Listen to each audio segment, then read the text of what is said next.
Le chef de cuisine m'a dit « Oh, Brassard, toi, c'est sûr, tu travailleras jamais dans un palace. » Et un jour, j'ai pensé à lui, parce qu'une fois, j'ai fait un gros dîner au Bristol, où j'ai passé 2 jours complets avec Eric Fréchon.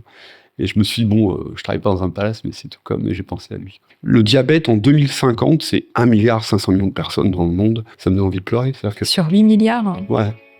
1,5 milliard. Ce que les gens ne comprennent pas, c'est que cuisiner, c'est un acte citoyen, parce que tu fais travailler des filières, tu fais travailler ton paysan du coin, etc.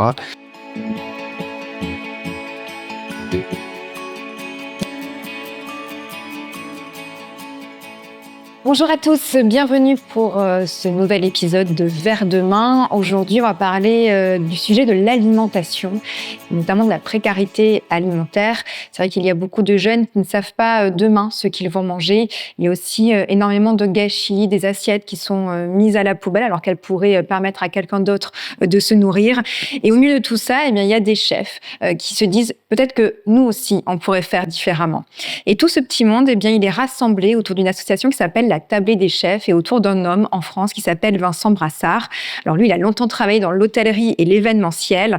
Et lorsqu'il a vu tout ce gâchis, il a décidé d'agir. Cette association, d'ailleurs, œuvre sur 2 fronts, à la fois nourrir les plus démunis et surtout éduquer les plus jeunes sur une nouvelle façon de se nourrir et se réapproprier vraiment leur alimentation.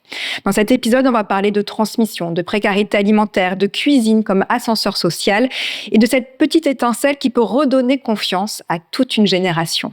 Bienvenue dans l'histoire de Vincent Brassard, un homme qui nous montre que l'alimentation peut devenir une des plus belles clés de transformation vers demain. Cet épisode de Verre de main est rendu possible grâce à notre partenaire Impact Together, le programme d'engagement d'Engie pour un impact positif sur le climat, la nature et le vivant. Et si vous voulez découvrir ce qu'ils font, rendez-vous sur leur compte Instagram Impact Together. Bonjour Vincent. Bonjour Chloé. Cette petite introduction, t'en as pensé quoi ? C'est à peu près ça, ouais. C'est à peu près ça. Effectivement, je reprends en gros ce que tu disais, c'est que la cuisine et l'alimentation, c'est un vrai sujet. Et l'alimentation est un vrai sujet et la cuisine a un vrai moyen, en fait, finalement, de rentrer dans le vif du sujet et de toutes les problématiques qu'on peut trouver autour de l'alimentation. Alors on se tutoie parce qu'on se connaît quand même bien tous les deux. On a travaillé un petit peu ensemble justement pour la Tablée des chefs. Oui. Et moi, tu m'as profondément touchée parce que tu as un parcours qui mérite vraiment qu'on s'y arrête parce que tu pourrais donner de l'espoir aussi à beaucoup d'autres jeunes.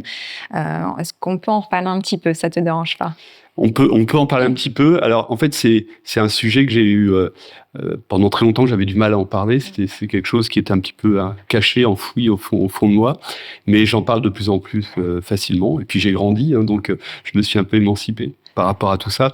Mais oui, je peux en parler assez facilement. J'ai un parcours qui aujourd'hui me permet de dire que je suis à la place où je devais être et tu ne l'as pas volé. Et que je ne l'ai pas volé, voilà, exactement. Et donc, il y a une espèce de légitimité que je commence à revendiquer justement par rapport à ce parcours.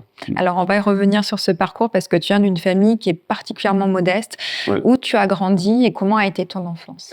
Alors, j'ai eu une enfance, on va dire, entre guillemets, heureuse, c'est-à-dire la petite enfance, tout s'est très bien passé à la maison, il n'y a pas eu de violence et de choses comme ça, mais on a très vite été, tu parlais de précarité et précarité alimentaire, mais on a très vite été rattrapé par cette précarité. Quand mes parents, j'avais 9 ans, se sont séparés, ont divorcé. Effectivement, moi, je suis parti avec ma maman, qui avait eu 5 enfants, qui n'avait en fait jamais travaillé et qui s'est retrouvée très rapidement dans la précarité. Et donc, on a pris ça, quand on a 9 ans, j'ai pris ça de plein fouet avec ma sœur jumelle, on s'est accrochés tous les deux pour passer ces moments un peu difficiles, mais ça a duré quelques années. Et donc, oui, j'ai connu la précarité énergétique, alimentaire, voilà. Et du coup, cette impression aussi, et c'est difficile quand on a 9 ou 10 ans, de pas être tout à fait comme les autres, notamment dans le cadre de l'école. Donc, ouais, ça a été un peu compliqué. C'est quoi les moments les plus difficiles lorsque la précarité alimentaire, pour qu'on comprenne bien, c'est qu'en fait, tu ne savais pas forcément ce que tu allais manger le lendemain, si tu allais pouvoir faire 3 repas par jour. Ouais, alors je sais pas si je comptais en repas, mais oui, la précarité alimentaire, en fait, c'est assez insidieux parce que quand on est enfant, on a une maman qui essayait de cacher un petit peu cette précarité. Donc, en fait, on se rend pas compte au départ que les assiettes, y a pas souvent de la viande, etc. Puis un jour, il y a des déclics. Je me rappelais d'une amie de ma mère qui est venue avec un poulet. Et on s'est rendu compte que ça faisait 15 jours qu'on n'avait pas mangé de viande. Et donc, quand on a effectivement 9-10 ans, on avait clairement un régime alimentaire qui n'était pas du tout équilibré. Et puis, ça a même poussé plus loin. C'est-à-dire que moi, aujourd'hui, j'ose le dire, mais je suis allé voler pour manger. C'est-à-dire que j'ai pu aller j'étais le seul garçon de la fratrie, parce que j'ai 4 sœurs, donc je me sentais investi d'une mission. Responsable, hein, de Ouais. protéger tes parents. Alors, j'étais plus jeune, mais avec ma sœur jumelle, mais oui. Donc, oui, j'ai fait main basse sur quelques produits du Monoprix de la ville où j'habitais. Et je suis allé aussi dans quelques jardins de particuliers arracher des poireaux et des pommes de terre. Comment tu le voyais, ton avenir, justement, là, à ce moment-là? J'avais pas trop de vue sur l'avenir. C'est-à-dire que c'était déjà de... Mais malgré tout, j'étais quand même heureux. Je me raccrochais à des choses, je sais pas, au sport, j'aimais le foot. Voilà, je l'ai pas vécu. C'est assez marrant, mais le traumatisme, il vient plutôt c'est post-traumatique, l'histoire. C'est-à-dire que c'est plutôt plus tard, en vieillissant et en fréquentant et en discutant d'autres jeunesses et d'autres enfances, qu'on se rend compte que nous, effectivement, on n'était vraiment pas favorisés, quoi. Ça vient après. Mais voilà, donc effectivement, cette précarité, je l'ai connue, je l'ai vécue, et elle va au-delà, parce qu'en fait, finalement, la précarité alimentaire, les gens qui souffrent de précarité alimentaire aujourd'hui, souvent, ils sont mal logés, enfin, tout vient avec. Hein. Oui, parce qu'on parle de précarité énergétique, en fait, c'est souvent le même bassin, malheureusement, de personnes qui vivent à la fois la précarité énergétique, alimentaire. Voilà. Ça fait partie des personnes. Exactement. Et puis du coup, souvent, des parents qui peuvent être dépassés un peu par la situation, par les difficultés qu'ils rencontrent dans la vie, même en termes de travail, etc. Et donc tout ça, ça a effectivement une répercussion sur la scolarité aussi, hein, parce que quand la priorité c'est de bien manger, d'avoir chaud, l'école c'est un peu secondaire, quoi. Et donc tout ça s'enchaîne et ça a des effets vraiment extrêmement négatifs sur, je veux dire, la suite. Alors comment ça s'est passé la suite, justement? Alors la suite, c'est une histoire de la vie, c'est des rencontres et c'est aussi moi, malgré tout ça, j'ai des très bons souvenirs de mon enfance, parce qu'en fait le cerveau a cette faculté de mettre de côté ce qui est difficile et de garder les bons souvenirs, en tout cas. Et moi, j'ai vraiment cultivé ça depuis toujours. Donc même aujourd'hui, dans ma vie d'aujourd'hui, je regarde toujours moi, j'ai plutôt le verre toujours à moitié plein Oui, c'est vrai. qu'à moitié vide. Donc du coup, c'est vrai, j'ai un enthousiasme comme ça, je sais pas, que j'ai gardé. Et donc comment ça s'est passé? En fait, j'ai vécu toute l'adolescence, donc un peu compliqué. C'est vrai que d'avoir honte de l'endroit où on vit, d'avoir honte de la façon dont on est habillé, enfin tout ça, Ce sentiment, tu l'as vraiment ressenti? Ah, je l'ai vraiment ressenti, oui. Puis en l'adolescence, j'imagine, alors que tout le monde... Ah bah l'adolescence, ma première petite pareil. copine ne savait pas où j'habitais, hein, c'est-à-dire que je voulais surtout pas qu'elle le sache, donc je la perdais dans le village pour rentrer chez moi. C'est la carte au trésor, en fait. Voilà, c'est ça. Oui, c'est vrai que c'est ça. Tout est plus compliqué, quoi. Ouais. Je veux dire, ça paraît bête, mais en fait, c'est vraiment comme ça. Et en fait, c'est des rencontres. Donc, j'ai rencontré au collège j'avais un copain, et je savais pas ce que je voulais faire de ma vie. Hein. Donc je sais que tu aimes la nature, donc je voulais être garde forestier, en fait. Hein. C'est vrai, à la base, hein, je savais pas. J'adore les oiseaux, la nature, j'adore les mammifères marins. Donc tu voulais préserver la biodiversité et la forêt. Exactement. Mais en fait, il fallait aller, pour être garde forestier, il fallait aller dans une école à Sedan, dans les Ardennes, où j'habitais dans la Somme. C'était un peu compliqué. Je sentais ma mère pas très motivée, puis il y avait souvent des coûts pour la pension, enfin bref. Donc c'était pas trop à l'ordre du jour. Et donc j'avais cette idée-là en tête, et finalement j'étais pas très bon à l'école, hein, on va dire. J'avais pas des grands résultats. Et ce copain me dit, écoute, je vais être cuisinier. Je me dis, cuisinier. Et en fait, comme je le trouvais sympa, je me suis dit, quitte à faire quelque chose, autant le faire avec quelqu'un de sympa. Et donc, je suis parti au lycée hôtelier parce qu'il y avait ce copain qui voulait devenir cuisinier. Donc, c'est avant tout une histoire d'amitié. C'est avant tout une histoire d'amitié. D'abord d'un hôtel à Mais franchement, je savais pas du tout ce que c'était la cuisine. D'ailleurs, je savais pas que pour être cuisinier, il fallait être habillé en cuisinier. Enfin, je ne savais rien, en fait. Hein. Et donc, c'est comme ça que j'ai débarqué à l'âge de 15 ans au lycée hôtelier. Alors, comment ça s'est passé ces premières années au lycée hôtelier? C'est la grande découverte, c'est le coup de cœur, ou tu te demandais vraiment ce que tu faisais? Non, pas du tout le coup de cœur. Alors ma mère, qui à un moment, dans les différents boulots qu'elle avait fait, avait été femme de chambre dans un hôtel, m'avait dit, elle avait essayé de me prévenir. C'est peut-être la seule fois où mes parents se sont dit, mais qu'est-ce que va faire mon fils? Et elle m'a dit, tu sais, c'est un métier où il faut travailler beaucoup. Alors, vous travaillez beaucoup, c'est quoi? C'est 3 heures, 4 heures, 5 heures, 12 heures, j'en savais rien. Bon, elle me dit, tu sais, c'est très dur, t'es sûr que tu veux faire ça? Je dis, oui. J'avais décidé de le faire. Et donc, arrivé au lycée hôtelier, je me suis rendu compte que déjà, on avait beaucoup plus d'heures que les autres. Donc, on a, je me rappelle à l'époque, 45 heures de cours, c'était énorme. Ah oui, c'est énorme, effectivement. Et il y avait même un soir dans la semaine où on finissait à 21 heures, parce qu'il y avait un restaurant d'application où on faisait du service et de la cuisine. Et donc, c'était le mercredi, c'était le jour où il y avait les matchs de foot et la Coupe d'Europe.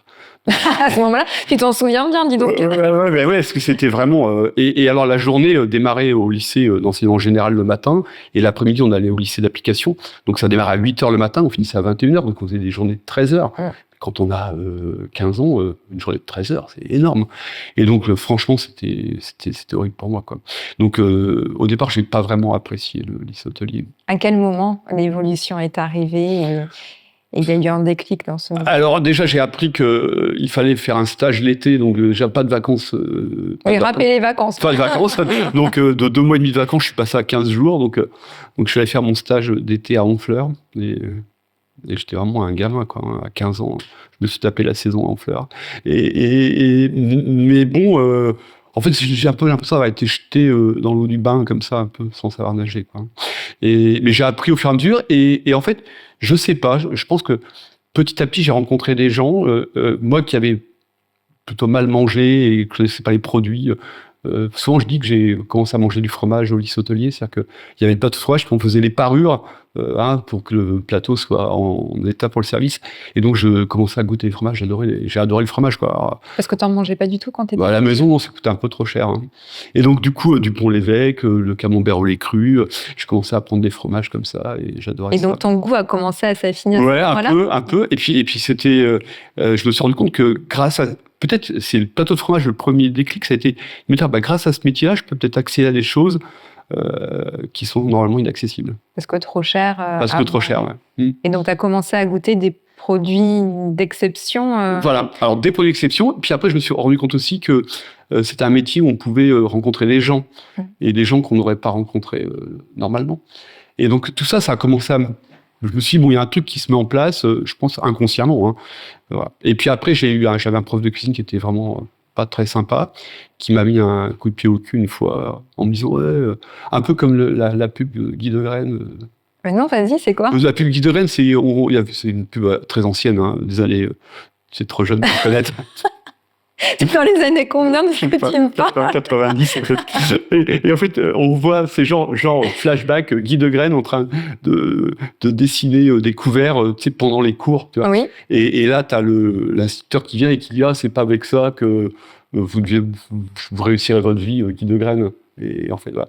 Et c'est ce qui s'est passé, c'est ce que tu as dit. Et le chef de cuisine m'a dit « Oh, Brassard, toi, c'est sûr, tu travailleras jamais dans un palace. » Et en fait... Et un jour, c'est dur. Ouais, c'est assez dur. C'est genre, j'étais un bon à rien, quoi. Et un jour, j'ai pensé à lui, parce qu'une fois, j'ai fait un gros dîner au Bristol où j'ai passé 2 jours complets avec Eric Frechon. Et je me suis dit, bon, je travaille pas dans un palace, mais c'est tout comme. Mais j'ai pensé à lui. Mais voilà. Et donc, voilà, le cheminement s'est fait un peu. Et donc, j'ai décidé à ce moment-là, après ce coup de pied au cul, que je ne ferais pas de cuisine et que j'irais plutôt vers la salle. Où finalement, en salle, il y a un truc vraiment hyper précieux, c'est les clients, quoi. Et t'aimais ce contact? Ouais, ça te faisait accéder à un monde, en fait, qui était inaccessible pour toi avant. Exactement. T'as des souvenirs marquants de ta première rencontre? Plein, mais en fait, c'est pas fait comme ça. Donc je fais mon lycée hôtelier à Amiens. Après, j'ai pas vraiment d'argent. Hein. Je fais un extra pour un mariage. Cet extra, je récupère, je sais pas, l'équivalent de 50 €.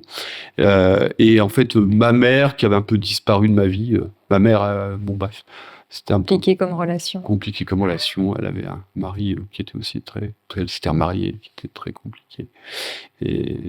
Et bon bref, et elle avait un peu disparu de mon paysage, et je reprends contact avec elle, et elle est sur Paris, et elle travaille dans une petite brasserie où elle aidait pour les plats du jour, et elle me dit, mais si tu veux, le propriétaire, si tu viens tenir le bar le matin, il t'offrira une chambre, il pourrait te loger gratuitement. Alors je me dis, c'est quand même l'occasion.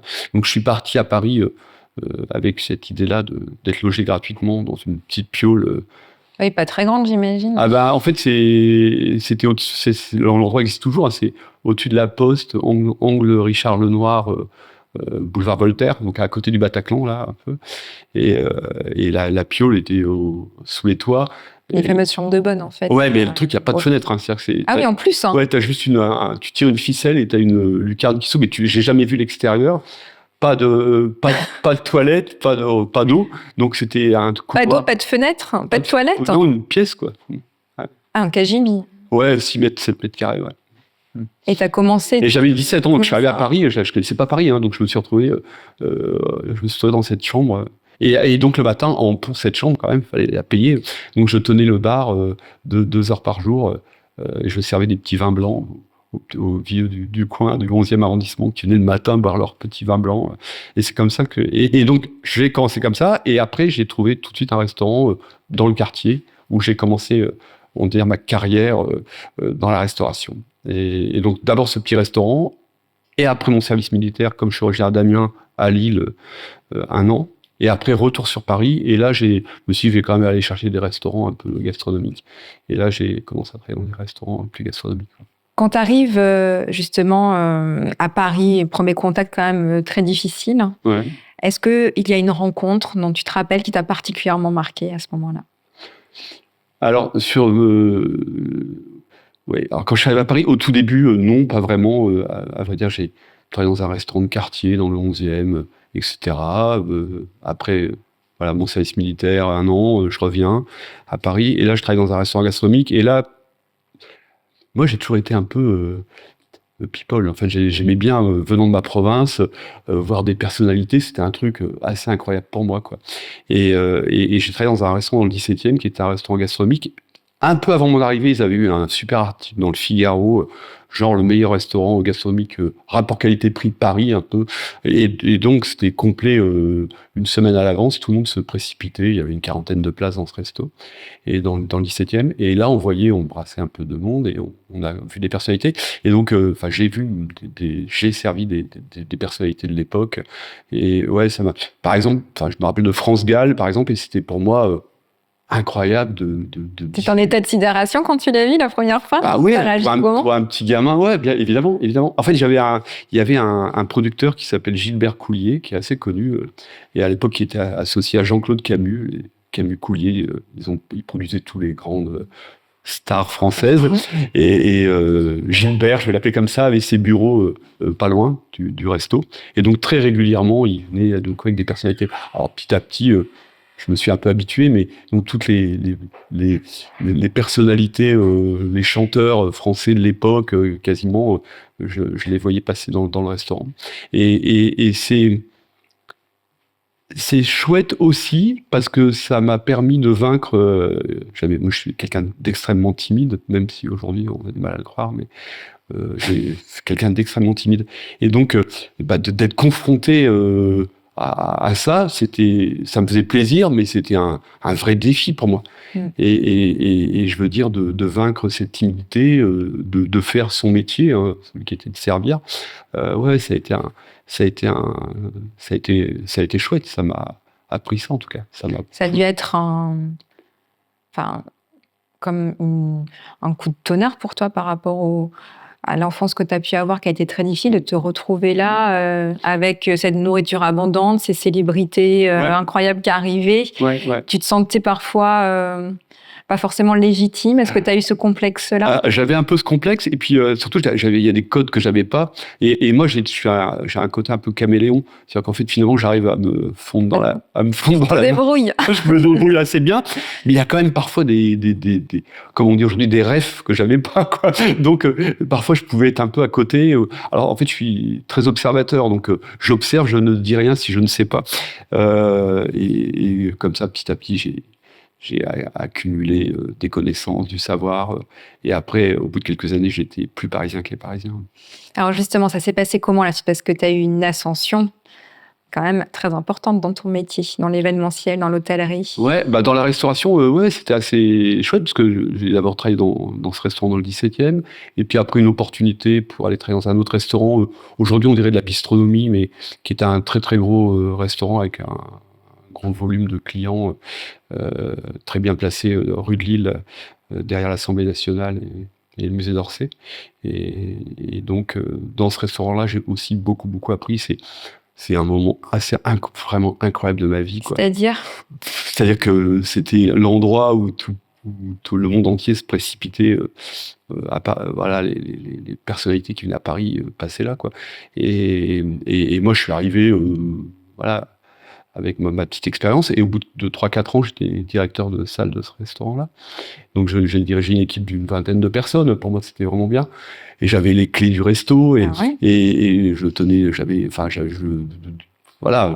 quand le patron, il y avait un patron, mais j'avais quand même des grosses responsabilités. Et quand je fermais le restaurant le soir, je me disais, waouh, cet endroit, en plus, il était très beau. C'était un ancien foyer des jeunes filles des postes. Art déco, refait à l'époque par un architecte d'intérieur qui était rue de Verneuil ou dans ces coins-là, donc avec du mobilier, des rééditions de mobilier belge du début des années 1900, quoi. Donc il était très très beau, ce resto. T'avais quel âge à l'époque? J'avais entre 24 et 29 ans.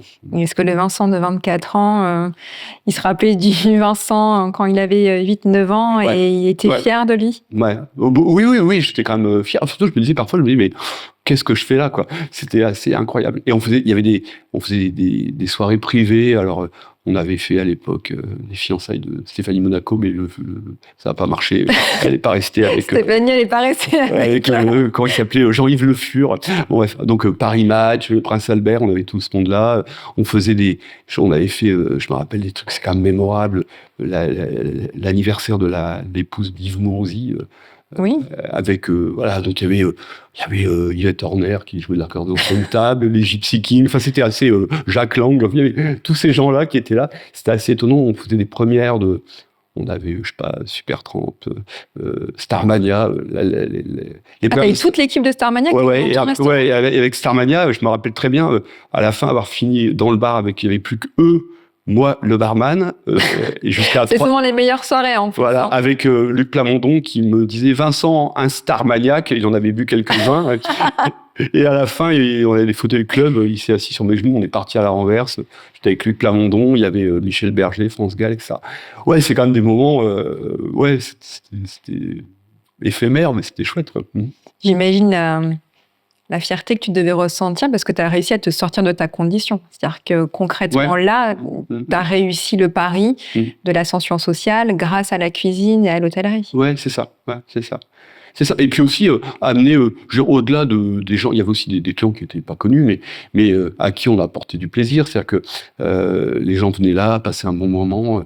Moi, en gros, je ne dis pas que le client est roi, mais je veux dire, il y avait cette idée de participer à un moment festif autour la cuisine n'était pas, c'était pas du 3 étoiles Michelin, mais une cuisine vraiment de qualité, un service de qualité, dans un bel endroit. Enfin, tout ce que j'avais pas eu étant jeune. T'avais l'impression de prendre ta revanche un peu? Un peu, ouais, un peu. C'est quand même sympa. Et pourtant, même si tu as vécu du coup ces expériences folles, à un moment, tu as décidé de tout quitter.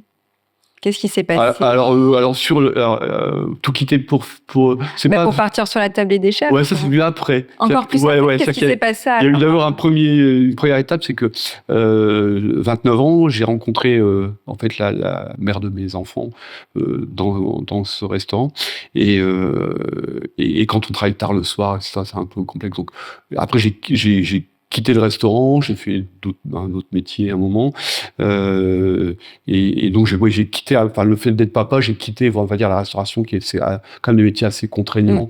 Et puis finalement, est-ce que j'avais vraiment, c'était peut-être pas un métier vraiment choisi au départ. Voilà. Mais j'avais l'impression qu'il y avait eu quand même un déclic à un moment lors d'un dîner professionnel. Ça c'est venu après. C'est-à-dire qu'en fait après, donc dans mon cheminement, après la restauration, j'ai travaillé Bon, j'ai fait un petit break de 2-3 ans sur autre chose, mais après j'ai travaillé dans l'événementiel. D'accord. En fait, où j'avais acquis, en fait, on va dire, j'avais vendu du matériel de coiffure à un moment, et, comme commercial, et entre la restauration et le commercial que j'avais pu faire, après je m'étais dit que j'avais un peu le profil, je cherchais du travail en fait, et puis il y avait une boîte événementielle, je me suis dit, j'ai peut-être un profil qui pourrait les intéresser.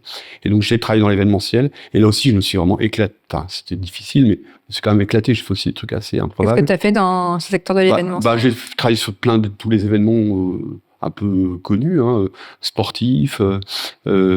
J'étais un des grands spécialistes ça n'existe plus, la garden party de l'Élysée. Donc j'ai dû en faire 8 ou 9. C'est vrai? Ouais. Incroyable. Hein. Ouais, et d'ailleurs, Et ça se passe comment, la garden party à l'Élysée? c'était énorme, parce que ça n'existe plus. C'est Sarkozy qui, sur sa 2e année de mandat, a arrêté la garden party.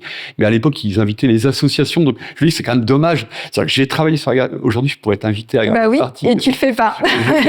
Ça n'existe plus. Mais oui, la garden party, c'était assez étonnant. C'était énorme. C'était entre 4000 et 8000 personnes qui étaient invitées. Ah oui, c'est énorme. Et c'était géré par 4-5 traiteurs, et moi je travaillais pour une société qui fournissait du matériel, du mobilier, etc. Donc on fournissait tous les traiteurs qui faisaient cette garden party. Donc on était un peu les plus gros prestataires de la garden party. Et donc on avait, c'était énorme, une trentaine de poids lourds qui livraient du matériel, il fallait gérer ça. On était un peu les gros prestataires de la garden party. Et donc c'est comme ça, d'ailleurs à l'époque, que j'ai connu l'Intense de l'Élysée, puis plus tard Guillaume Gomez, etc., etc. Donc c'est une vieille histoire tout ça. Ça te manque pas, cette époque de l'événementiel? Si, mais c'était fatigant, parce que voilà, les trucs au Stade de France, les concerts, Alors en mode trop blasé, quoi. Maintenant, non, mais on faisait plein d'événements d'entreprise et tout ça, en fait. Voilà. Donc, et ça, j'ai fait ça pendant 20 ans, quand même. Oui, ça a duré très longtemps. Très longtemps. Mais c'est pendant cette période-là qu'effectivement, j'ai basculé, parce que je louais du matériel, mais bon, ça n'avait pas quand même un sens énorme, de louer du matériel. Enfin, même si c'est important de réussir un événement. Mais... C'est-à-dire qu'une fois que les blessures d'enfance ont été réglées, tu t'es prouvé à toi-même que tu pouvais avoir une autre vie. Il y a eu une quête de sens à un moment. Tu t'es posé la question de comment est-ce que tu voulais... En fait, ce qui s'est passé, c'est que j'ai eu des enfants. J'ai eu 3 enfants, 3 filles, et puis à un moment, il y a eu une séparation.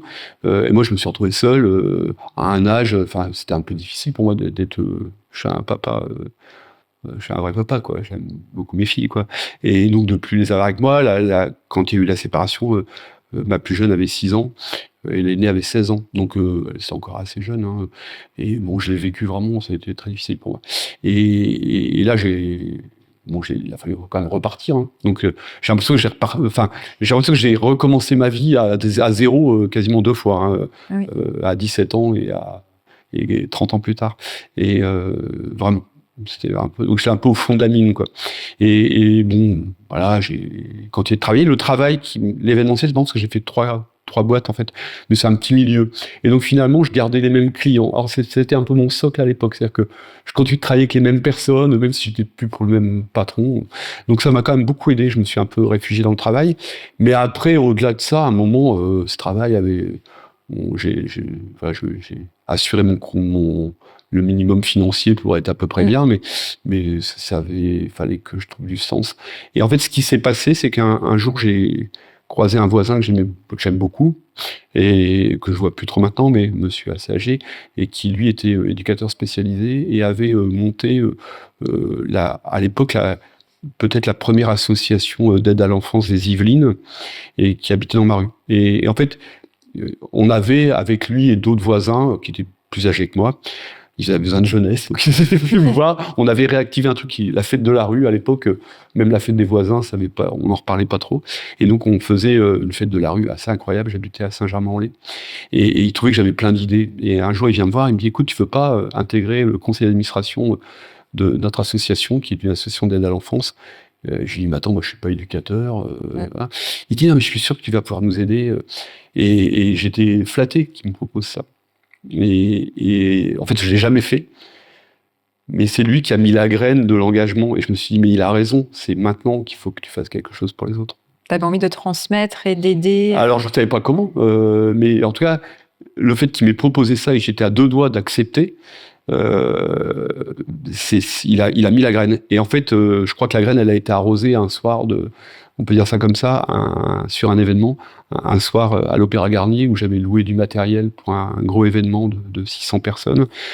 Et il y avait 2 plats chauds. Il y a un plat chaud qui n'a pas été servi pour des histoires de timing. Et donc j'ai su le lendemain que mes assiettes, j'avais loué notamment des assiettes, un jeu d'assiettes n'avait pas servi parce que les plats n'avaient pas été servis. Et je me suis dit, mais c'est dingue. Et le matin, en prenant le RER, j'habite à Saint-Germain-en-Laye, en bas du RER, il y avait des gens qui dormaient sur des cartons. Et je me dis, c'est quand même dingue. Nous, il y a des gens qui sont capables de balancer 600 plats faits par un grand traiteur parisien. Parce qu'il y a eu 600 portions en fait, d'un plat qui ont été jetées à la poubelle. Qui ont été jetées à la poubelle, ouais. Et parce que, en fait, c'était une grosse entreprise, on va pas citer le nom, mais voilà, qui a invité. Il y avait la présidence du Nigeria qui était là, et la femme du président du Nigeria a trouvé que ça traînait, il fallait écourter le dîner, quoi. Donc ils ont retiré un plat du dîner, mais au dernier moment, les plats avaient été préparés, quoi. Donc ouais, et là je me suis dit, il y a un truc à faire sur ce gaspillage alimentaire dans ce que je connaissais, c'est-à-dire l'événementiel. Et tu as essayé de lier donc les deux. Ouais. Et ouais. Comment tu as fait? Comment l'aventure La Table des Chefs a démarré? Alors, je me suis dit, dans mes expériences précédentes, j'avais entrepris à un moment un truc aussi. Et je me suis dit, plutôt que de partir de rien, je vais déjà regarder s'il existe quelque chose. Je savais qu'il n'y avait pas de récupération alimentaire auprès des traiteurs, des restaurateurs et des hôteliers en France à l'époque. Le gaspillage alimentaire, on n'en parlait pas beaucoup. Ouais. Hein. On est en 2011. Et je regarde s'il existe quand même quelque chose ailleurs. Coup de chance, je tombe sur une asso canadienne, québécoise, je parle 3 mots d'anglais, donc ça m'allait bien, qui récupérait les surplus de traiteurs à Montréal. Et donc je leur ai écrit. C'est comme ça que ça a démarré l'histoire. Et la rencontre, elle s'est faite comment et avec qui? Alors j'envoie un mail, on est en novembre 2011. Ouais, ça va être ça. Je crois, novembre 2011. Ouais. Et en décembre, on me répond notre fondateur, Jean-François Archambault, vient en février à Paris pour un truc qui s'appelle Omnivore, un salon de cuisine. Et il me dit, il aimerait te rencontrer. Et je dis, ok. Donc, février, rendez-vous est pris à la Mutualité avec Jean-François Archambault, le fondateur de La Table des Chefs. Et c'est comme ça que s'est fait la rencontre. Et c'est un jour, je m'en souviendrai vraiment très longtemps. J'étais avec ma fille la plus jeune, parce que je l'avais en week-end. J'avais mes enfants le week-end. Et donc elle devait avoir, je sais pas, 8 ans. Et donc on est allé rencontrer Jean-François, qui m'attendait à l'entrée de la Mutualité et qui était avec Anne-Sophie Pic. Je me suis dit, ça commence bien.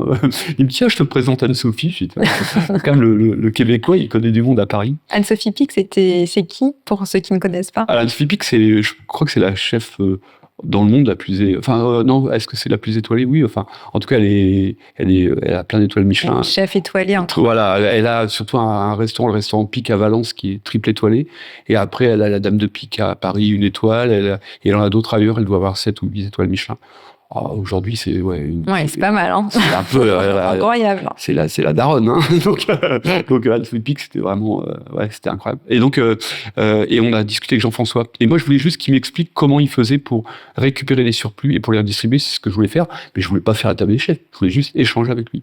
Donc on prend un petit déj et je pense qu'il a dû, je sais pas ce qui s'est passé, mais en fait à la fin il m'a dit, mais Vincent, tu veux pas faire la table des chefs en France? Et j'ai dit oui. Et ce qui est étonnant, c'est que 12 ans, 13 ans plus tard, en fait, la Table des Chefs existe au Canada et en France et nulle part ailleurs. Moi, j'étais persuadé qu'il allait développer ça partout. Et en fait, parfois, comme il me dit, des Vincent, il n'y en a pas dans tous les pays du monde. Je dis, c'est dommage. Mais quand il te parle justement de la Table des Chefs, pour ceux qui ne connaissent pas, est-ce que tu peux expliquer rapidement ce que c'est et les missions de l'association? Bien sûr. Donc moi, ce qui m'avait motivé pour rencontrer la Table des Chefs, c'était cette idée de récupération et de redistribution. Donc la Table des Chefs est née sur ce constat-là, hein, des surplus à récupérer auprès des hôteliers et des traiteurs et redistribuer ces surplus à l'aide alimentaire. Et après, il s'est dit, mais c'est comme ça que ça a cheminé. Il s'est dit, mais finalement, si des chefs sont engagés et sensibilisés à ce gaspillage, on pourrait peut-être aller plus loin et on pourrait en fait aller sur de la prévention. Et en fait, si on sait par exemple que le gaspillage alimentaire, 30% du gaspillage alimentaire mondial se trouve dans nos frigos. Et pourquoi? Parce qu'en fait, les gens, en gros, ont perdu le savoir-faire culinaire. En fait, l'idée, il s'est dit, c'est ces chefs-là de les emmener cuisiner auprès de jeunes pour leur donner les outils pour gagner leur autonomie alimentaire. Et en fait, donc aujourd'hui, la Table des Chefs, c'est 2 grosses missions. une mission qui est de nourrir les plus démunis. On est dans l'urgence. On trouve des repas qu'on récupère ou on cuisine des repas qu'on distribue, qu'on donne à l'aide alimentaire. Et puis un volet plus préventif qui, moi, me touche vraiment. C'est-à-dire que c'est comment donner le moyen aux générations futures de gagner leur autonomie alimentaire, mais une autonomie pensée, c'est-à-dire raisonnée, durable et viable. C'est-à-dire aussi, finalement, casser l'idée qu'il faut de l'argent pour bien manger. En fait, finalement, si on a quelques techniques, on peut, en mangeant des produits de saison, en mangeant aussi peut-être moins carné, plus végétal, etc., on peut avoir une alimentation équilibrée qui va prendre soin de son corps et soin du vivant. Et justement, tu es d'autant plus légitime pour en parler, pour savoir que c'est important, parce que toi-même, tu l'as vécu. Ouais. Tu aurais aimé que la table des chefs existe à ton époque? Ça aurait changé peut-être quelque chose? Alors, oui, j'aurais aimé, et surtout, je me dis quand même une chose qui me paraît importante, c'est que on a vraiment perdu aujourd'hui, mais pas qu'en France, hein, dans tous les pays industrialisés, notre lien à la culture. Je le vois, il y a je sais pas si on parle d'initiatives comme les jardins de cocagne, par exemple, où on sait aujourd'hui que pour des gens même qui auraient des problèmes psychologiques, physiques, etc., le retour à la terre, le fait quand on dit la terre de mes ancêtres, hein, c'est les tribus nomades avant emmenaient un peu de terre de leurs ancêtres quand ils se déplaçaient, parce que c'est là où c'est nos racines, en fait, finalement. Donc on est un peu, je trouve qu'aujourd'hui, malheureusement, le monde est déconnecté de cette terre.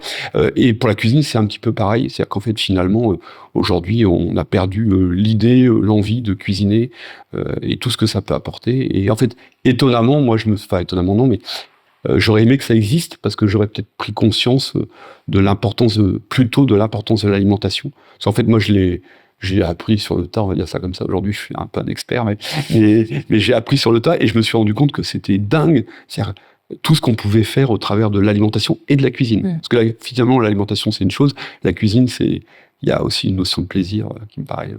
Oui, je me souviens que tu fais aussi des choses dans des foyers de jeunes qui sont éloignés de leur famille ou parfois qui l'ont perdu aussi. Est-ce que tu as un souvenir précis d'une rencontre avec un de ces jeunes dans un foyer qui t'a particulièrement bouleversé?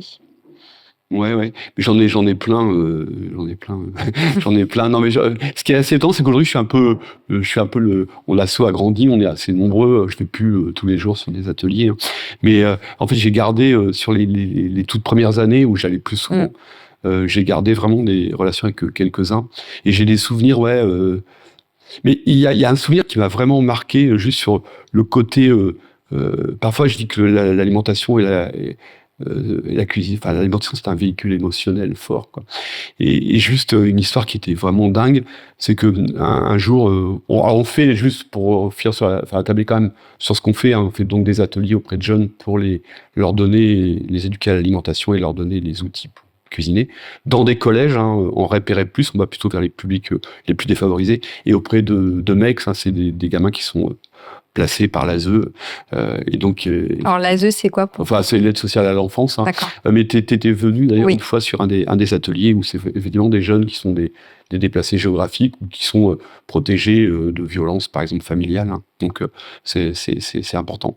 Alors j'ai rencontré des jeunes comme ça. Là-bas, je pense à Reggie, qui est un jeune Albanais arrivé en France à l'âge de 12 ans, passé par des passeurs, enfin emmené en France avec des passeurs, avec sa sœur qu'il a perdue sur le trajet en Italie.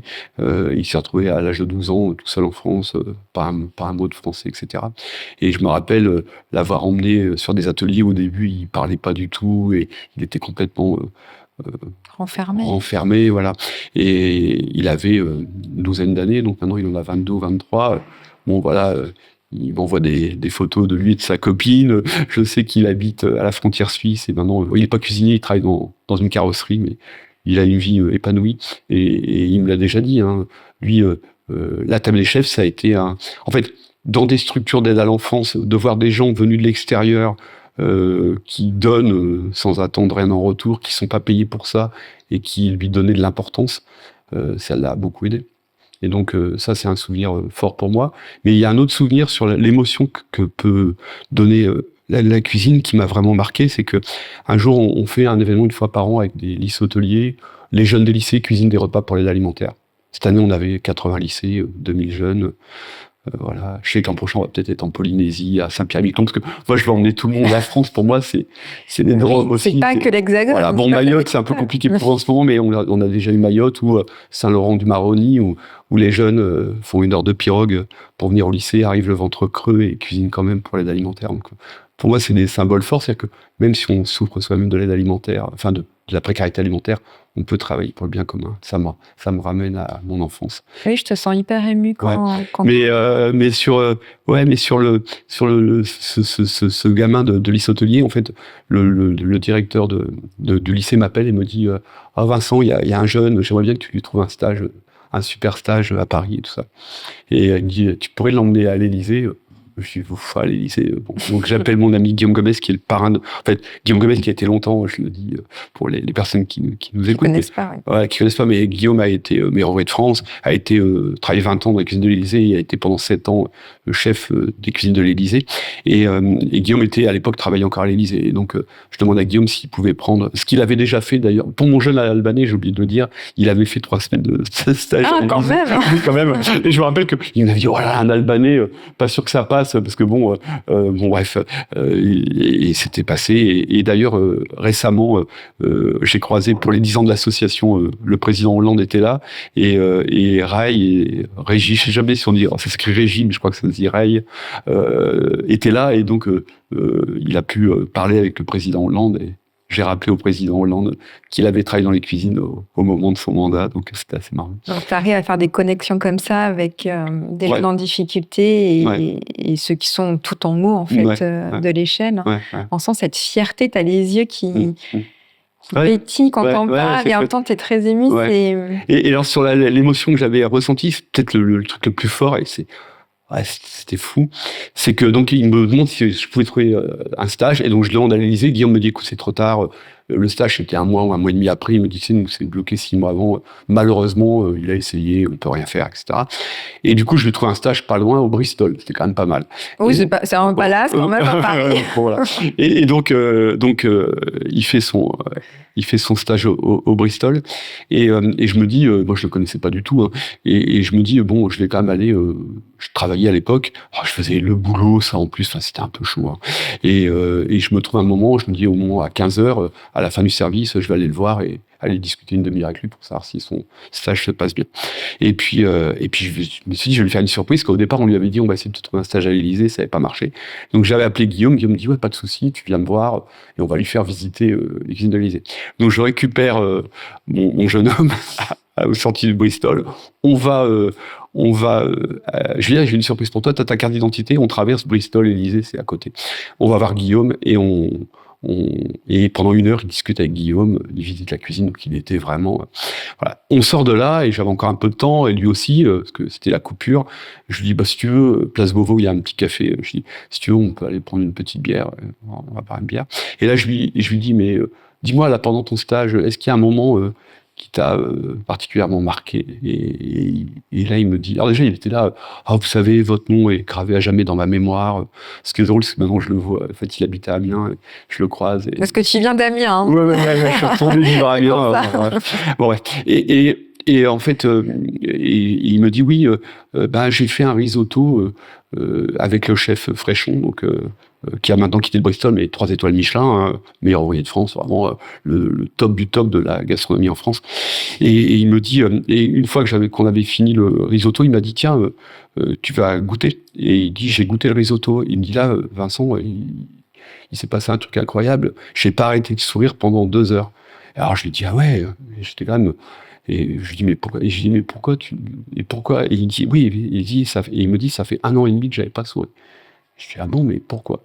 Il me dit, c'est ma famille. Et là, moi, j'imagine, je sais pas, de la violence, ses parents. Et je me dis, l'insistance du directeur pour que je lui trouve un stage. Et en fait, il me raconte que quand il était rentré au lycée hôtelier, donc 1 an et demi avant, voilà, sa sœur avait attrapé un virus qui s'était posé sur le cerveau, et sa sœur, aujourd'hui encore, est paralysée dans un fauteuil. Et depuis 1 an et demi, c'était 1 an et demi il souriait pas parce qu'il pensait toujours à sa sœur.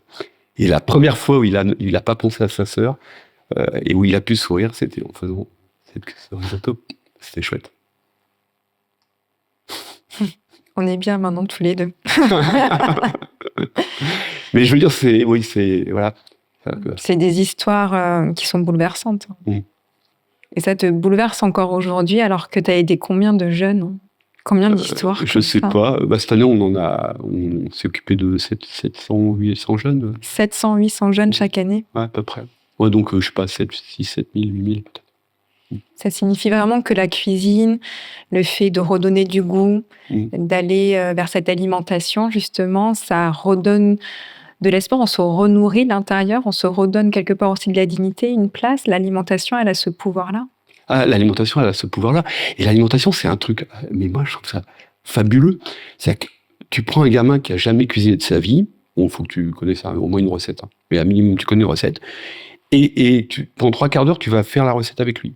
Tu vois, et tu vas lui donner un peu d'autonomie, et au bout de 3 quarts d'heure, tu as un gamin qui a fait une recette, qui a joliment dressé une assiette, qui va donner cette assiette à quelqu'un, qui va lui sourire parce que l'assiette est jolie, qui va goûter en disant « Ah, c'est bon ». Et je veux dire, c'est ça la puissance de la cuisine. Il y a finalement peu d'activités. Par exemple, moi, j'aime beaucoup le tennis. J'ai joué pendant des années, j'ai pris des cours. Ça m'a coûté à un moment une fortune. Bon, je joue aujourd'hui encore très très mal au tennis. C'est-à-dire que la cuisine, c'est un truc qui est finalement assez accessible. Et c'est un truc aussi qui permet je le dis, c'est vraiment de donner de l'émotion, c'est un outil fabuleux, fabuleux. Et j'ai vu, par exemple, sur les histoires, par exemple, que je raconte parfois, c'était drôle, ça. On avait fait des brigades culinaires au tout début, on était à HR dans un collège. À la fin, c'est un autre programme, des brigades culinaires, donc c'est 10 ateliers, puis le dernier atelier, c'est un type un peu final, qualificatif maintenant pour une finale nationale que tu connais. Et à l'époque, il n'y avait pas de finale nationale, mais on faisait venir un jury. Et un jour, Brigitte Macron est venue sur un jury. Et on n'avait pas dit aux élèves qu'il y aurait Brigitte Macron. Donc elle arrive un peu en retard. Et je me rappelle de ces gamines qui étaient en train de cuisiner. Et d'un seul coup, elle passe derrière, la tête, elle leur dit « Alors, comment ça se passe, les filles ?» Elle se retourne « Ah, Brigitte Macron !» Le choc. Le choc, quoi. Et à la fin, il fallait quand même venir présenter le plat qui avait été préparé au jury, dont faisait partie Brigitte Macron. Et je voyais ces petits garçons et filles de 4e et de 3e, avec leur assiette, venir présenter, on va dire, leur plat à la première dame.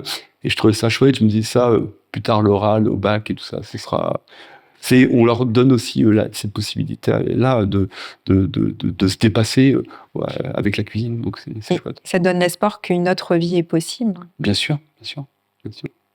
Aujourd'hui, les chiffres en plus de la précarité alimentaire sont hallucinants. On parle de 12 millions de personnes concernées. C'est quand même 1 Français sur 6.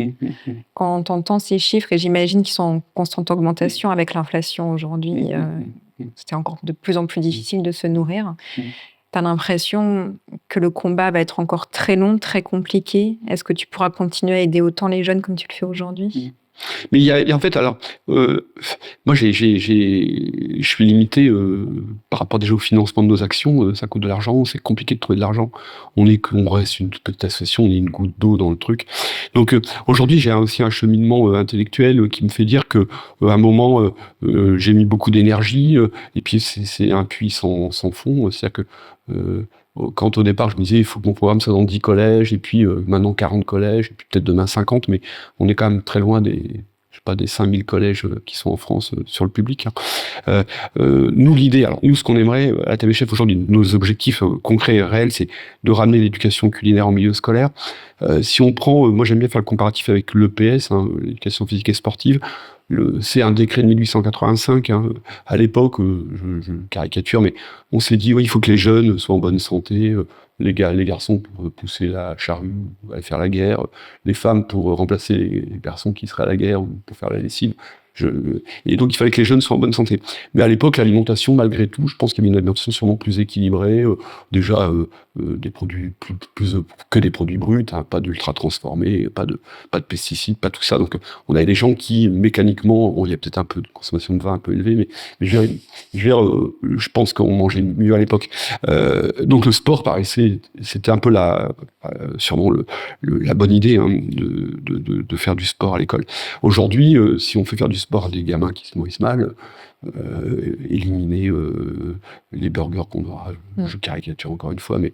Oui, mais c'est vrai que même dans beaucoup de quartiers aujourd'hui, c'est le kebab mais il y a en bas de l'immeuble et ils n'ont pas la possibilité de pouvoir se nourrir correctement avec des maladies. Il n'y a même pas l'offre. C'est-à-dire que, en fait, à vrai dire, dans les quartiers, même ceux qui voudraient, il n'y a pas l'offre. Je dis un ami, parce que je l'aime beaucoup, Boris Tavernier, qui est député sur Lyon maintenant et qui a monté une liste qui s'appelle, enfin une liste, pardon, sur la liste écologiste, mais qui avait monté une association qui s'appelle VRAC, où l'idée de VRAC, c'est d'apporter dans les quartiers des produits bio, alors peut-être des produits secs, mais de qualité, à des prix de marché, c'est-à-dire que les gens puissent acheter ces produits-là. Et donc, moi, ce qu'on aimerait, nous, aujourd'hui, c'est ramener l'éducation culinaire au milieu scolaire, au même titre que l'EPS. Et c'est-à-dire que ça, c'est quand même pas un investissement, enfin, c'est surtout un investissement pour l'avenir. C'est-à-dire que nous, dans nos brigades culinaires, évidemment, on parle d'équilibre alimentaire. On est, pour ça, d'ailleurs, aidé par... on fait pas n'importe quoi, c'est-à-dire qu'on a le CHU de Rouen et le professeur Deschlotte, qui est un spécialiste mondial du microbiote, etc., et qui connaît très bien les problématiques d'alimentation chez les jeunes, qui valide les recettes qu'on propose. On parle de saisonnalité, on parle de poisson et de pêche durable, parce que la préservation des ressources, ça me paraît extrêmement important. En fait, ce qu'on veut, c'est que les jeunes, demain, soient des consommateurs. Ils mangent en pleine conscience. Oui, parce que tu dis souvent que les jeunes, c'est des influenceurs positifs. Une fois que tu arrives à leur donner toutes ces notions, ils le diffusent ensuite dans leur famille. Mais je veux dire, moi je suis d'une génération où, pareil, je vais encore caricaturer, mais c'est pour expliquer que les parents fumaient dans les voitures. Enfin, il y a des choses aujourd'hui qu'on... On n'avait pas la ceinture de sécurité aussi à l'avant. On vidangeait la bagnole dans le jardin. Enfin, non mais... Bon, c'était une autre époque. C'était une autre époque. Je veux dire, et c'est les enfants qui ont à un moment dit à papa, arrête de jeter tes mégots par la fenêtre, etc. Donc, je pense que l'enfant a aussi un rôle à jouer dans la famille. Et nous, on le voit. C'est-à-dire que par ruissellement, j'aime pas le terme, mais par ruissellement, les conseils alimentaires qu'on peut passer aux jeunes, déjà, ils sont ambassadeurs dans le collège, c'est-à-dire qu'ils vont en parler aux autres. Il y a un collège où je vais pour un forum de l'emploi tous les ans, où je vois toutes les classes de 4e. Donc il y a 10 classes de 4e, à la fin je sors de là, je suis rincé. Et on fait une brigade cuillère, c'est qu'on a 25 gamins du collège qui font notre programme. Tous les gamins de 4e du collège connaissent l'existence des brigades culinaires. C'est-à-dire que ça fait parler. Et ne serait-ce que de se dire, il y a des jeunes comme toi, comme moi, qui vont cuisiner, qui prennent du plaisir à cuisiner. Rien que ça déjà, ça peut leur donner envie de cuisiner. Et je veux dire, il faut vraiment que tout le monde cuisine. Ça nous paraît important. Donc, on veut ramener l'éducation culinaire en milieu scolaire, mais je crois qu'encore au-delà, il y a encore un truc qui serait de se dire que dans la Constitution, le droit à l'alimentation doit être inscrit. C'est-à-dire qu'aujourd'hui, le droit à la santé, on parle de sécurité sociale de l'alimentation. Oui. Avec Boris, on en parle beaucoup. C'est sûrement une piste intéressante. Il faut vraiment, et nous, la France, pays de la gastronomie, je veux dire, on a beau dire aujourd'hui, nos gouvernants vont nous dire on a des super filières de production, d'élevage, etc. Mais si on n'a personne en face, si on n'a pas les consommateurs en face, ça ne fonctionne pas non plus. Donc, ce qui est difficile, c'est d'avoir en plus un prix juste et accessible pour tout le monde, puisque la clé aujourd'hui pour bien se nourrir, c'est aussi de pouvoir avoir les moyens de le faire. Ouais. Et aujourd'hui, tu essaies de leur montrer que c'est possible. Comment est-ce que c'est possible, lorsqu'on n'a pas beaucoup d'argent, de pouvoir se nourrir correctement ? Oui, c'est possible de pouvoir se nourrir correctement. Et puis, c'est surtout possible, je veux dire, pour prendre du plaisir, on n'est pas obligé de mettre du gras et du sucre. Je veux dire qu'il y a des herbes aromatiques qui existent, il y a plein des épices qui existent. Donc, plein de choses qui, finalement, je veux dire, cet aspect-là aussi, c'est quelque chose qu'on a. On a un cuisinier qui fait Nous, nos cuisiniers sont fabuleux. Ils font ça bénévolement. Ils font 10 ateliers dans l'année. Ils viennent gratuitement. C'est des chefs, hein, non ? Des chefs, certains qui sont étoilés. Oui. Enfin, c'est dingue. Ils travaillent 8 jours sur 7 et ils viennent encore travailler avec nous. Enfin, faire.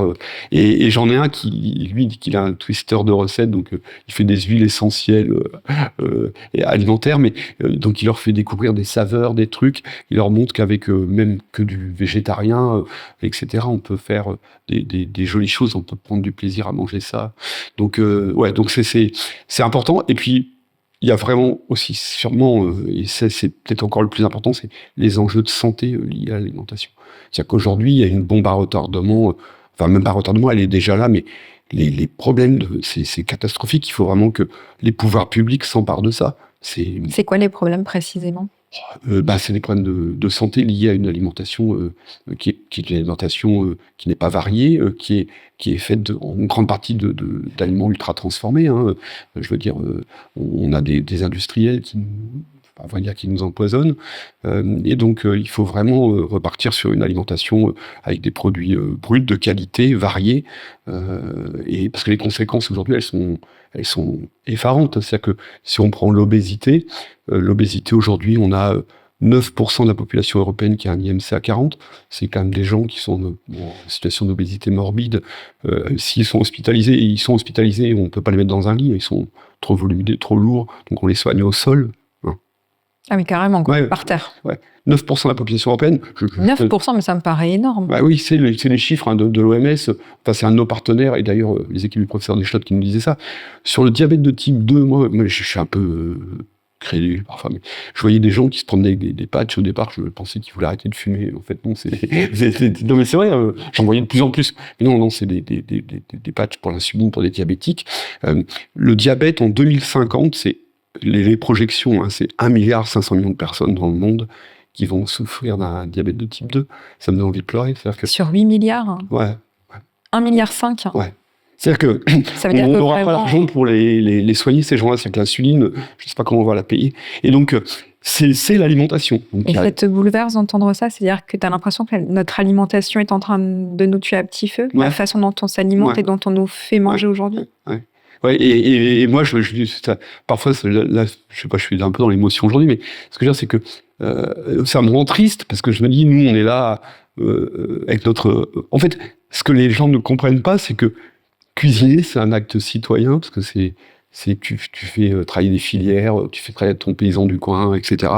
C'est pour des parents, passer les bonnes pratiques à ses enfants, c'est juste le minimum, et c'est pas ce qui est fait aujourd'hui. C'est-à-dire que on est tellement éloigné de l'alimentation et de ce qu'on mange que, je veux dire, on fait ça, on n'est pas en pleine conscience, quoi. Donc c'est dramatique, et moi je tire la sonnette d'alarme, quoi. Et c'est vrai que moi, c'est pas venu, ma prise de conscience, elle est venue au fil du temps, mais aujourd'hui, je vais parfois, assez rarement, mais ça peut m'arriver dans des hypermarchés, je regarde les caddies, j'ai envie de pleurer, quoi. Je me dis, mais c'est pas possible, quoi.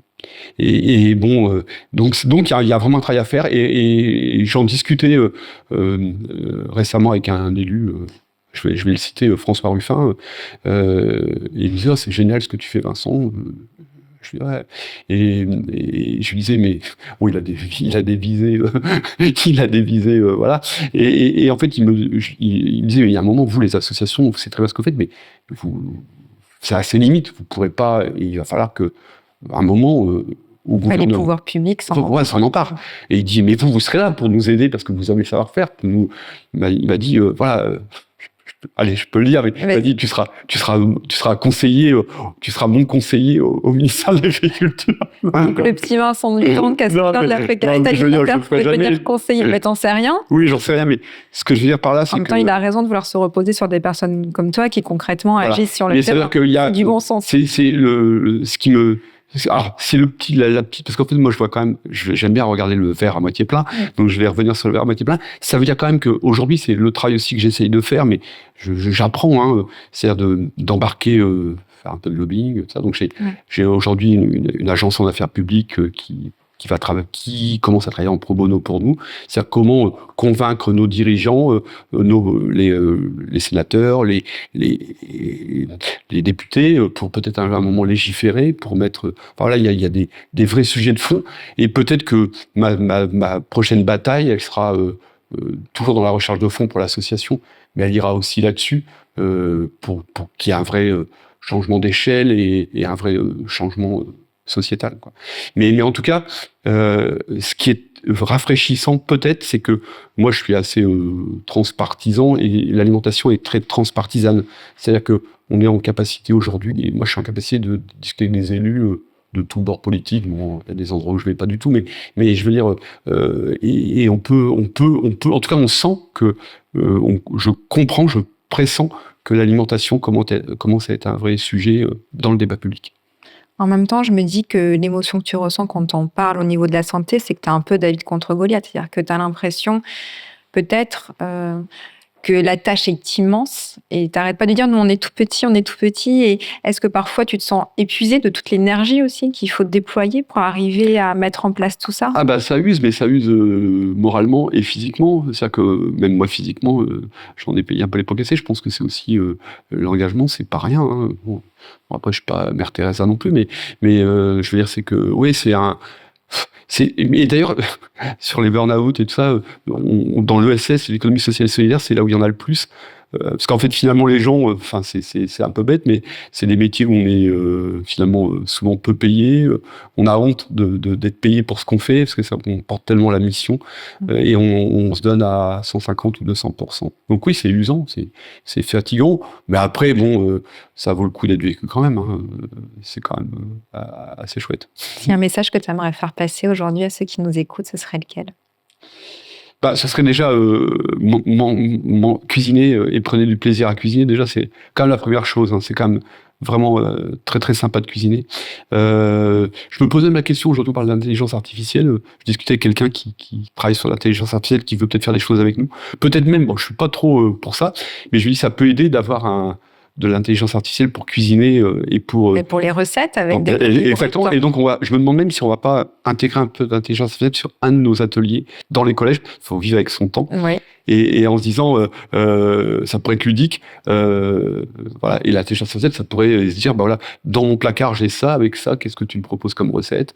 Et d'être accompagné par un chef virtuel pour réaliser sa recette. Donc, si ça peut aider les gens à cuisiner, je suis pas contre. Mais en tout cas, ce que je pourrais dire, c'est, voilà, penser à... Je veux dire, il faut voir l'alimentation comme il faut voir ses légumes, il faut voir sa viande, il faut voir ses poissons. Faut aller au-delà du produit. C'est pas un produit d'ailleurs, c'est toute une histoire. C'est des gens qui les ont élevés ou qui les ont fait pousser. Franchement, si on intellectualise un petit peu son alimentation, on rajoute encore du plaisir. Et puis apprendre à cuisiner, faire des recettes, réaliser des recettes, faire plaisir à son voisin, à sa famille, ça me paraît important. Et puis prendre conscience que effectivement, on n'a qu'une enveloppe terrestre. Hein, et ce sera la même du début à la fin. Donc, il faut en prendre soin. Ouais, il faut en prendre soin. Ouais. Il faut lui mettre les bons carburants. Je veux dire, demain, personne ne met du white spirit dans son réservoir. Donc, Spirit, c'est effectivement très dangereux. On va éviter. Voilà. Donc, c'est un peu la même chose, hein, je pense, pour l'alimentation. Alors, on va finir cet entretien avec quelques questions que je pose systématiquement à nos invités. Donc, tu sors la phrase Enfin, je vais te dire la phrase et tu me dis ce qui te vient spontanément. Si je te dis vers demain, tu penses à quoi? Oh, c'est compliqué, mais il faut que j'y réponde. Hein. Si je me dis vers demain, moi je pense obligatoirement à un potager. Ce sera peut-être mon potager que j'aurai là dans quelques années. Vers demain, c'est en tout cas c'est de l'optimisme. C'est le vert, c'est d'ailleurs. Je suis en vert. Oui, c'est vrai que t'es en vert. J'ai un pull vert. Pour moi, ça a toujours été, quand j'étais enfant, on me demandait ma couleur préférée, c'était le vert. Donc pour moi, c'est la couleur de l'espoir et de l'espérance. Et en fait, je me dis que quitte à ce que ça soit foutu, alors j'aime pas prendre le terme, mais autant mourir les armes à la main, c'est-à-dire qu'il faut être chevaleresque dans sa vie. Et il faut se dire que demain, ça va être superbe. Parfois, je me dis c'est un peu foutu, mais je veux m'accrocher à l'espoir et au vert de l'espoir. Donc c'est ça que je pourrais dire par rapport à vers demain. Chez toi, est-ce qu'il y a un objet qui te ressemble particulièrement? Ah, un objet qui me ressemble. En fait, moi j'aime bien l'idée du couteau suisse, hein, quand même. Oui, ça m'étonne pas.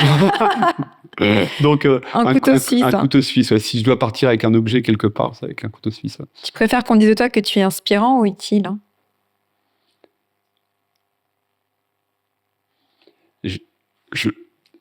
Je pense qu'aujourd'hui je suis inspirant, mais j'aimerais bien.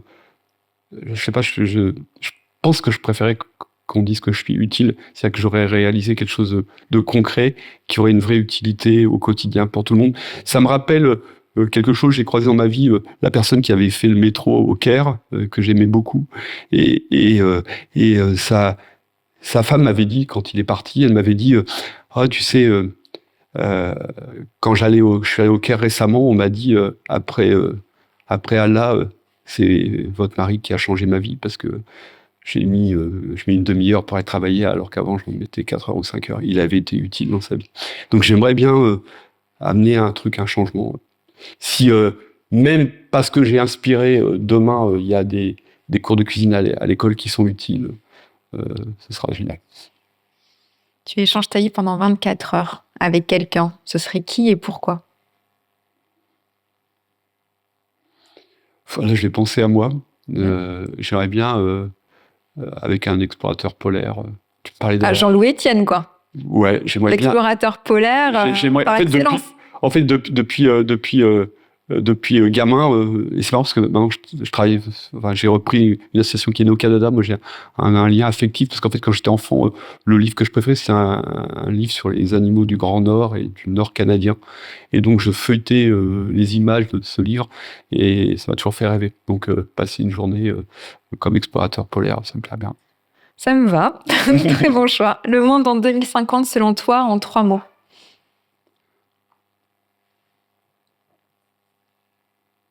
C'est la colle. Comment tu le verrais, ce monde en 2050? Je le vois fait de beaucoup enfin, en 2050, divisé. En fait, il y a une fracture nord-sud qui paraît divisée, interconnectée.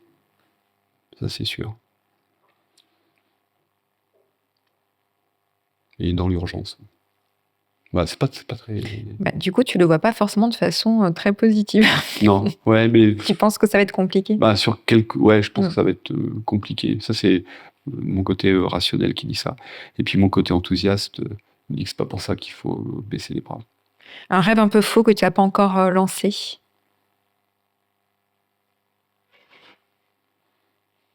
Un rêve un peu fou, je ne peux pas encore lancer. C'est quoi la prochaine étape?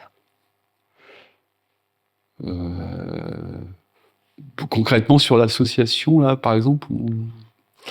Peu importe, ça peut être toi ou l'association. Pour l'instant, j'ai pas trop d'idées, là, sur un rêve un peu fou que j'aurais pas encore lancé.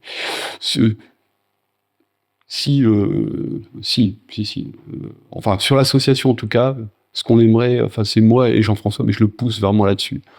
C'est que on fait un événement une fois par an avec des lycées hôteliers. Je sais que les lycées hôteliers dans le monde sont assez interconnectés et j'aimerais bien qu'un jour on active ce programme, enfin cet événement qu'on fait une fois par an dans le monde entier. C'est-à-dire qu'en fait, ce que j'aimerais, et j'avais échangé avec quelques pays africains à un moment, on avait échangé aussi en Amérique du Sud. Et ce que j'aimerais un jour, ça c'est mon rêve un peu fou, ça serait qu'à un moment, pendant 15 jours, on parle de la table des chefs dans le monde entier, dans, je sais pas, une 50aine de pays. Ça, c'est réalisable. Mais c'est quand même un peu fou. Mais c'est réalisable. Mais c'est réalisable. Et tu réécoutes ce podcast dans 10 ans. Est-ce que tu pleures, tu rigoles ou tu te dis que quand même c'est pas mal tout ce qui s'est passé jusqu'à présent? Alors, je suis toujours... parfois, je me dis, c'est vraiment bien ce qu'on fait, et puis il faut se satisfaire de ça. Il faut pas se mettre trop la pression. Parfois, pourtant, je suis pas bipolaire, mais parfois, j'ai des envies de faire beaucoup plus. Ce qui est quand même chouette, c'est que quand je regarde derrière, parfois, j'ai revu des choses où je trouve quand même qu'il y a une belle histoire qui se raconte. C'est-à-dire c'est que tout est lié, tout est que notre efficacité, notre mesure d'impact, tout ça, c'est très bien. Et en tout cas, je suis toujours pour regarder devant, il faut savoir d'où on vient. Et donc, parfois, j'aime bien me poser et regarder un petit peu derrière. Et ça me conforte soit sur le fait que j'ai fait les bons choix, soit sur le fait que pendant ce trajet-là, j'ai fait des belles rencontres et donc c'est un tout, quoi. C'est un tout. Faut jamais avoir honte de s'en passer. Ça, c'est aussi quelque chose que j'ai réussi à vaincre. Merci. Vincent, pour ton partage, ta générosité, de nous avoir transmis tout ça. Vous venez d'écouter l'histoire de Vincent Brassard, un homme qui a choisi de transformer des cuisines en terrain d'engagement, qui a vu dans l'alimentation bien plus qu'une question de gaspillage alimentaire ou de recettes. C'est vraiment un levier d'éducation, de confiance, de dignité retrouvée.